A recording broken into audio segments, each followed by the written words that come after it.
자, 제11회 변시 사례형 1문입니다. 갑은 따로 살고 있는 사촌형 A, 따로 살고 있는 사촌형 A. 친족 상도례가 문제되겠구나. 친족 상도례 중에서도 따로 살고 있는 사촌형이라는 거죠. 상대적 친고죄가 문제가 되겠구나 라는 것을 생각해 보실 수 있고, A로부터 A가 2020년 12월 24일 10시에 해외여행을 떠난다는 말을 들은 후 친구 을에게 A가 사채업으로 돈을 벌어 귀금속을 샀다고 들었는데, A가 12월 24일 10시경 해외여행을 떠난다고 한다. 그런데 A가 조폭 출신이고 의심도 많아 내가 직접 훔치기 어려우니 내가 나 대신 A의 집에서 귀금속을 훔쳐달라. 절도를 교사하는 거죠. 그러면 자, 을은 신분관계가 없죠. 갑은 신분관계가 있죠. 고소의 불가분 원칙이 문제가 되겠구나 라는 거 생각해 보실 수 있죠. 절도교사. 자, 귀금속을 가져다 주면 충분히 살해를 하겠다라고 제안했고 을은 이를 승낙했다. 을은 A의 집 주변을 사전 답사하면서 집안을 엿보던 중 A가 현관문 옆 화분 아래에 비상용 열쇠를 둔다는 사실을 알게 됐고, 경제적으로 어려움을 겪는 후배 병에게 범행을 함께할 것을 제안하여, 이게 뭐가 문제가 되겠죠? 특수절도가 문제가 되겠죠. 그러면 갑 입장에서는 뭐예요? 단순 절도를 교사했는데 교사의 양적 착오가 되는 거죠. 갑 입장에서는 양적 착오, 교사의 착오가 문제가 되겠다. 그래서 병의 승낙을 받고 병과 역할 분담을 공모했다. 갑에게는 범행을 병과 함께할 예정이라고 알리지 않았다. 그래서 양적 착오니까 갑에게는 을병이 특수절도가 되더라도 양적 착오로서 교사한 행위, 단순 절도 교사만 된다. 그런 의미가 되는 거죠. 2020년 12월 24일 10시 30분경 을과 병은 함께 병이 운전하는 승용차를 타고 A의 집 앞으로 갔다. 병은 A의 집 대문 앞에 승용차를 주차하고 차에 탑승한 채 망을 보고, 을은 A의 집 담을 넘은 다음, 주침이 문제되죠. 주침하면 뭐 생각하셔야 되죠? 폭처법 생각하셔야 되죠. 공동주침. 그래서 이게 공동하여 주거 침입한 건가? 그렇게 판단할 수 있는 거죠. 현관문 옆 화분 아래에서 열쇠를 찾아 그 열쇠로 현관문을 열고 집 안에 들어가서, 오전이죠. 낮에 들어간 거죠. 들어가서 안방을 뒤지기 시작했다. 절도의 실행에 착수가 있는 거죠. 물색행위시설. 착수했다. 그런데 마당 창고에서 여행용 가방을 가지고 나오는 A의 기척을 듣고 황급히 안방 장롱에 들어가 몸을 숨겼다. A는 10시 50분경 짐 싸기를 마치고 집을 나섰는데 병은 을이 아니라 A가 집에서 나오는 것을 보고 놀라 바로 승용차를 운전하여 도망을 가버렸다. 뭐 얘기하는 거죠? 도망을 갔다. 이탈이죠. 근데 실행에 착수했죠. 실행에 착수한 이후죠. 이후에 이탈이다. 이게 공모관계 이탈인가? 이게 문제가 되겠죠. 그래서 뒤에 을이 결국 물건을 훔쳤는지 이걸로 보면 판단을 하면 되겠죠. 을은 A가 나간 것을 확인하고 다시 집안을 뒤져 안방 서랍장에서 골드바 2개를 발견하고 미리 준비해간 가방에 이를 넣고 11시경 집 밖으로 나왔다. 절도 기수에 이르렀죠. 막지 못했죠. 도망만 가고 그럼 이탈이 안 되는 거죠. 따라서 병 역시 을과 병은 특수절도 그리고 폭처법, 공동주침 다 성립하는 거죠.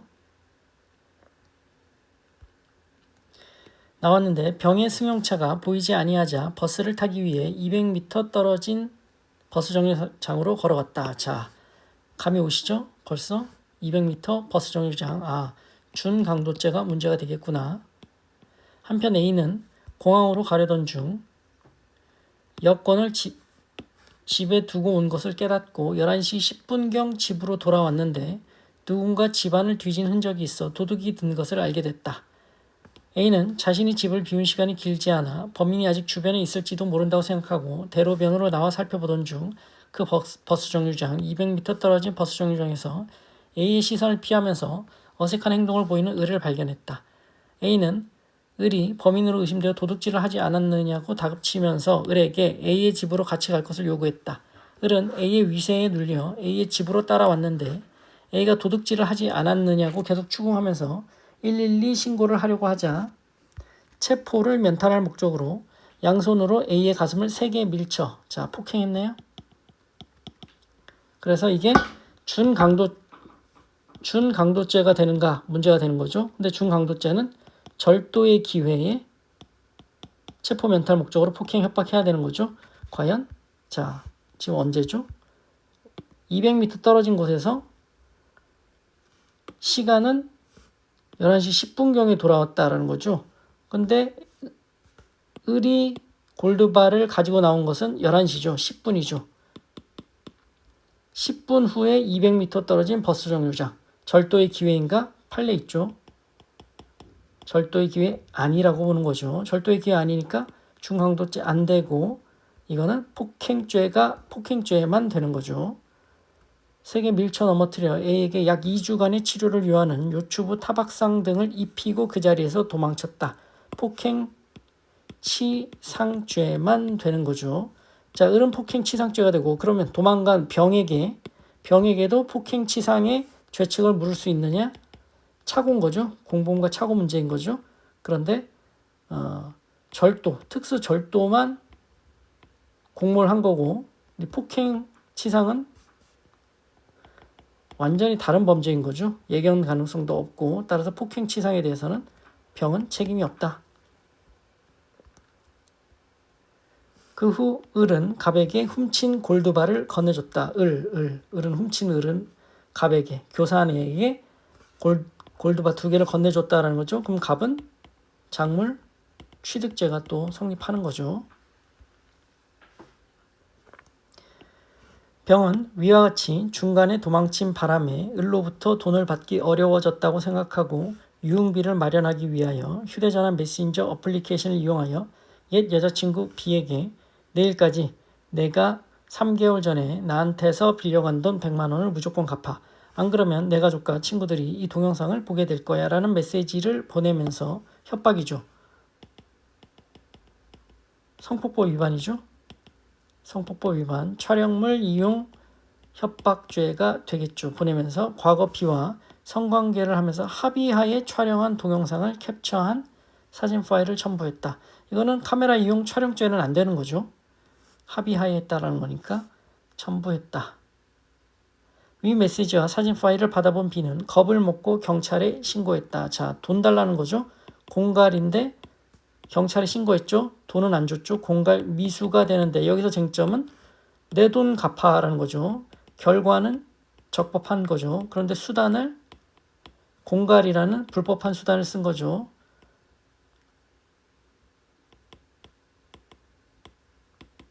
판례는 수단이 불법하면 죄가 성립된다라고 보죠. 따라서 공갈 미수죄가 되고 이 협박으로 돈 받으려고 했던 거죠. 그래서 두 죄는 상상적 경합이 된다.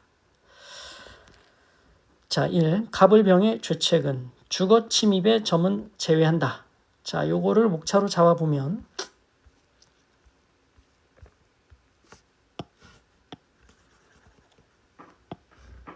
우선 절도 1, 2, 3, 4가 다 4, 5, 5까지 다 연결되죠. 절도부터 중강도 쟁점까지 연결이 쭉 되니까 일단 행위별로 보면 일단 절취 행위에 대해서 살펴보자라는 거죠. 그러면 을과 병은 특수 절도가 되느냐?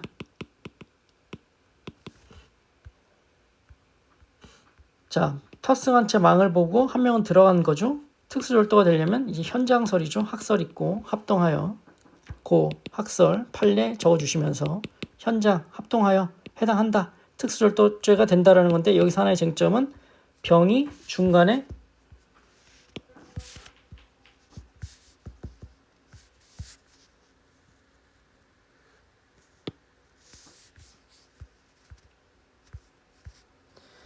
병이 중간에 이탈했다라는 거죠.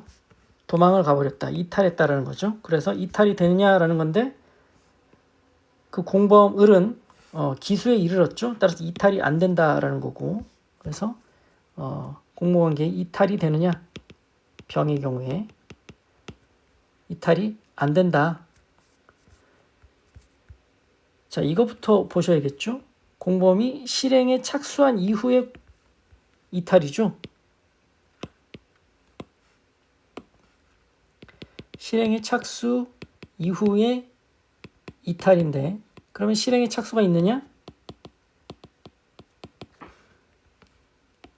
물색 행위 시설 얘기를 하시면서 3포섭 하시면 되죠. 안방을 뒤지기 시작했다. 실행에 착수가 있다. 또 그 이후에 이탈했는데 을이 골루바 2개를 발견하고 가방에 넣고 집 밖으로 나왔다라는 거죠. 기수에 이르렀다. 이 판단도 같이 해주시는 거죠. 을 기수에 이르렀다. 따라서 절취행위가 완성된 거죠. 이탈 안 된다. 병도 특수절도죄가 된다. 이렇게 보시면 되는 거고 그 다음에 자, 행위를 나누어서 이제 병은 도망갔고 을이 A를 폭행한 거죠. 그래서 중강도죄가 되느냐? 을이 A를 때린 행위, 폭행해서 상해를 입힌 행위를 보시죠. 일단 준강도죄가 되느냐? 이게 문제가 되는데 준강도죄가 되려면 절도의 기회에 체포 면탈 목적으로 폭행 협박해야 되는데 이게 판례 있죠. 200m 떨어진 버스 정류장 10분 후 이거 절도의 기회 아니라고 판례가 보고 있죠. 따라서 절도의 기회가 아니니까 중강도죄 안 되고 폭행치상만 되는 거죠. 폭행치상만. 근데 이거는 을은 폭행치상인데 그럼 병에게도 중간에 도망간 병에게도 폭행치상죄를 물을 수 있느냐? 착오의 문제인 거죠. 공범과 착오의 문제. 폭행치상을 공모하지 않았죠. 예견 가능성도 없다고 볼 것이죠. 따라서 병에 대해서는 폭행치상죄의 죄책을 물을 수 없다. 폭행치상은 을만 된다. 그 다음 자 갑이 지금 을에게 교사를 한 거죠. 갑이요. 갑의 책임을 보자라는 거죠. 갑의 책임. 일단 아주 간단히 주된 쟁점은 아닌데 합동범이 나왔으니까 3명이 나왔으니까 일단 갑을병 합동범의 공동정범 기능적 행위 지배가 인정이 안 되죠. 왜?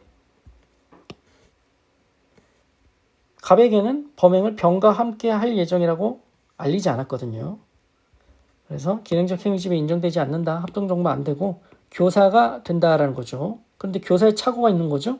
단순 절도를 교사했는데 지금 특수절도가 된 거죠. 양적 착오죠. 그러면 교사한 범위 내에서만 책임을 지고 또 폭행치상에 대해서 폭행치상은 교사한 바가 없죠. 이거 완전 질적인 착오죠. 질적인 착오로서 본질적인 착오 따라서 그 실행한 행위에 대해서는 교사범으로서 책임을 지지 않는다라는 거죠. 또 그 절도를 교사한 골두바 2개 그거를 취득했죠. 작물 취득죄가 되죠. 본범의 정범이 아니죠. 교사범이니까 또 작물 취득죄가 된다. 이렇게 갑의 죄책은 정리를 할 수 있겠죠. 자, 또 행위가 6번이죠. 6번 행위. 이거는 목차를 나눠서 보면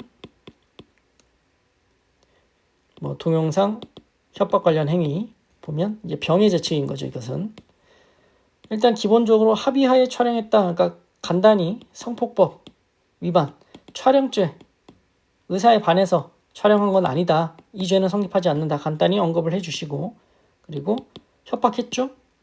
성폭법 위반, 촬영물 이용, 협박죄가 된다. 라고 검토를 해두시고 사안포섭 요건 검토하시면서 사안포섭 하시면 되고 두 번째 공갈죄가 되느냐라는 건데 이게 빌린 돈 갚으라고 하는 거죠. 그래서 수단의 불법, 결과의 불법, 판례는 수단의 불법 따라서 공갈죄가 된다. 20조에 의해서 위법성이 조각되는 게 아니다. 이렇게 사회상규에 반하지 않는 행위가 아니다. 라고 검토를 해주시고 공갈죄가 되는데 겁을 먹고 경찰에 신고했으니까 공갈 미수가 되고 그 해악의 고지를 촬영물 성폭법 위반으로 한 거죠. 이 두 죄는 상상적 경합관계에 있다. 라고 보시면 되겠죠. 자, 2번. 경찰 수사로 위 범행이 밝혀지자 A는 수사 단계에서 갑을병을 고소했다. 이제 나오는 거죠. 고소의 불가분 원칙. 친족 관계가 있는 거죠.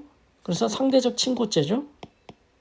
그래서 계속 보면 만약 1심 공판 과정에서 A가 갑에 대해 처벌을 원하지 않는다라는 취지로 고소 취소장을 제출했다. 고소 취소는 1심 판결 선고 전까지니까 고소 취소는 유효하죠.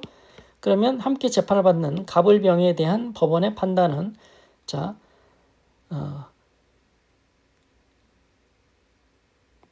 A가 고소장을 제출한 경우 자 고소의 주관적 불가분 원칙 쭉 써주시고 다만 이거는 상대적 친고죄라는 거죠. 상대적 친고죄. 상대적 친고죄는 신분 관계에 있는 사람에게만 효력이 있는 거죠. 따라서 이 고소 취소는 신분 관계에 있는 갑에 대해서만 효력이 있는 거고 을병에 대해서는 미치지 않는다. 그러니까 갑에 대해서는 상대적 친고죄인데 친고죄 고소 취소했으니까 공소 기각이고 을병은 신분이 없는 자죠. 신분이 없는 자니까 이 고소 취소 효력이 미치지 않고 을병에 대해서는 실체 판단을 해야 된다. 이렇게 정리를 하시면 되는 거죠. 만약 훔친 골드바는 A가 잠시 보관하고 있는 것일 뿐 사실은 A의 친구 C의 소유물이다. 수사 단계에서 A, C가 함께 갑을병을 고소했는데 A, C가 1심 공판 과정에서 갑에 대한 고소 취소장을 제출한 경우 함께 재판을 받는 갑을병에 대한 법원의 판단은 자, 이 친족 상도례에서 친족 관계는 자, A가 점유자였다는 거죠. 소유자는 누구예요? C가 소유자였다는 거죠. 이 점유자와 소유자 모두 친족 관계가 있어야 친족 상도례가 적용되죠. 지금 C와는 친족 관계가 갑과 C는 친족 관계가 없죠. 따라서 갑과 C 사이에는 상대적 친고죄가 아닌 거예요. 따라서 갑이 고소 취소장을 제출했다. 친고죄에서 고소 취소로서 의미가 없는 거죠. 따라서 갑을병은 모두 실체 판단이 되어야 한다라는 거죠. 이 소유자와 갑은 친족 관계가 없으니까 상대적 친고죄가 아니고 따라서 고소 취소장을 제출해도 의미가 없는 거죠. 실체 판단이 이루어져야 된다. 을병은 말할 것도 없고요.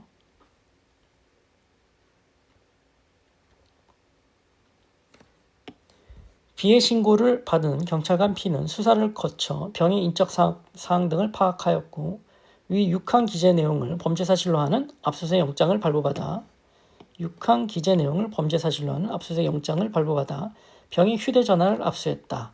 경찰관 P는 병의 휴대전화에서 발견된 병과 B의 성관계 동영상을 CD에 복사하여 기록에 편철했다. 공판에서 병이 디지털 포렌식 과정에서의 절차 위반을 주장하면서 증거 부동의를 하는 경우 CD에 저장된 동영상 파일은 어떠한 요건을 갖추어야 증거 능력이 인정되는가? 자, 일단 휴대전화를 압수한 거죠. 휴대전화를 압수한 거죠. 휴대전화에서 유관 증거는 뭐예요? 이 안에 들어있는 동영상 파일인 거죠. 동영상 파일. 이거를 CD로 옮겨 담은 거죠. CD로. 그러니까 일단 첫 번째 이 동영상 파일을 압수하는 이게 적법한가? 동영상 파일 압수가 적법한가? 두 번째 사본을 뜬 거죠. CD로 옮겨 담은 거죠. 사본의 증거 능력이 문제되는 거죠. CD니까 CD에 저장된 동영상 파일 증거 능력이니까. 그러니까 첫 번째 뭐 물어보는 겁니까? 전자정보 압수죠. 106조 3항 물어보는 거예요. 106조 3항 요거. 휴대전화를 압수했다라는 거죠. 일단 기본적으로 영장에 기재된 혐의 사실과 관련된 정보, 유관 정보만 압수할 수 있죠. 만약에 무관 정보를 압수했다. 그러면 영장주의 위반이죠. 유관 정보만 압수할 수 있습니다. 이 영장은 6항 기재 내용 범죄 사실, 6항 성폭법 위반이죠. 그러니까 이 동영상은 유관 정보가 맞죠. 그런데 동영상을 압수한 게 아니라 휴대전화 통째로 압수했다는 거죠. 자, 106조에서 원칙적으로는 유관 정보만 압수해야 되지만 이게 현저히 곤란하거나 불가능한 경우에는 통째로 압수할 수 있다. 정보 저장 매체 자체를 압수할 수 있다라는 영장에 기재가 있으면 예외적으로 그 저장 매체 자체를 압수할 수 있다라는 거죠.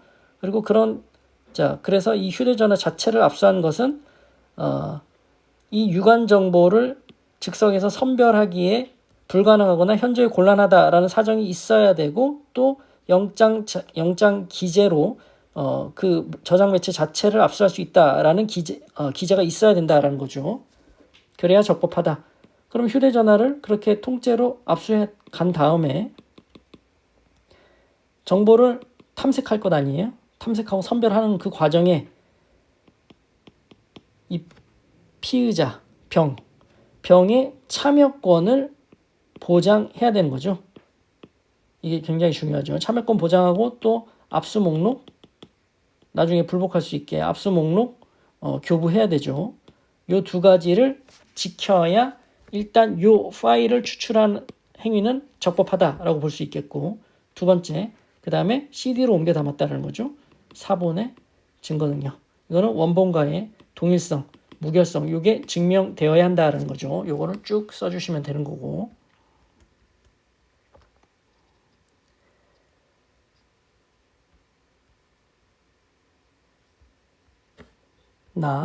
경찰관 P가 위 압수수색 영장에 근거하여 압수한 병의 휴대전화에서 병이 L과 통화하면서 A의 집에서 귀금속을 훔치자고 모의하는 내용의 녹음 파일을 발견한 경우 경찰관 P는 이 녹음 파일을 어떠한 방법으로 압수할 수 있는가? 자, 여기서 지금 녹음 파일을 발견했다는 거죠. 그 녹음 파일은 어떤 혐의와 관련된 거예요?